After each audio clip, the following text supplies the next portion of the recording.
Egypt has slipped back into political crisis this week when the country's military overthrew its democratically elected president.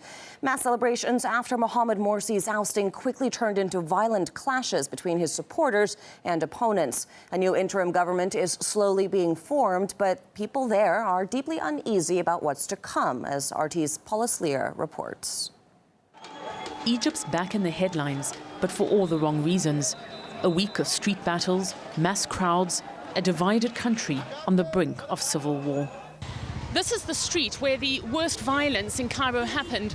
More than 35 people killed, more than 1,000 injured. The mood is extremely tense.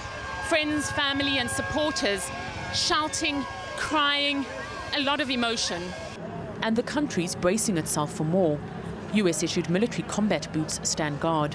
The newly installed army's not taking any chances. If no clear government action to change this way, the status quo, then Egypt is on the brink of disaster. Time is running out for Egypt to enact a real policy and enact real changes. On the one side, the millions who rallied for the ouster of the Muslim Brotherhood's president, Mohamed Morsi.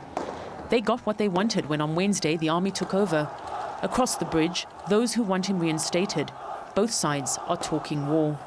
I want to say to the American states and to the whole world, to the West, to Europe, be careful. If you join the army, the Egyptian army, or the head of the Egyptian army to destroy the Islamists, that means that you turn in this country to a place that will produce a lot of Islamists. There's a strong feeling of déjà vu. After just a year in office, the Muslim Brotherhood leaders have joined their predecessor, imprisoned President Hosni Mubarak. Both now sit in the same jail. America is betting on a losing horse by selling out to the Islamists. Where is the America that calls for freedom? Why have they allowed this to happen? Does freedom mean shutting down Islamic TV channels? Does it mean shutting down newspapers? Mina Meher watches events unfold from his balcony. This Copt Christian lives in an apartment overlooking Tahrir Square. He says it's now Egyptian pitted against Egyptian. This is something that completes the first revolution.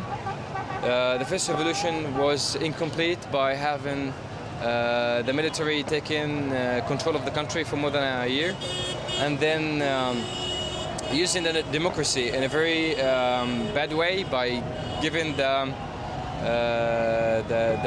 country to the Muslim Brotherhood, which are the worst people to control the country. This is Ahmed Sadiq, and I would like you to join me on a journey through time. Travel back in time, travel to unravel discover revolutions that made Egypt, and the element that made Egypt revolutionable. Ahmed Sedek is one of the few taking advantage of the constant turmoil. He offers foreign tourists a VIP revolutionary tour. It includes a quick look at Tahrir, although mostly through the car's window.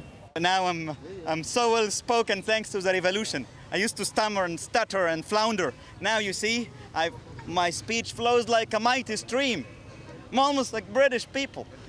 But most tourists are staying away. While the country plummets, unemployment's up, and the Egyptian pound is fast losing its already weakened value. As supporters on both sides brace for more confrontations, many fear the situation will only go from bad to worse. Paulus Lear, RT, Cairo.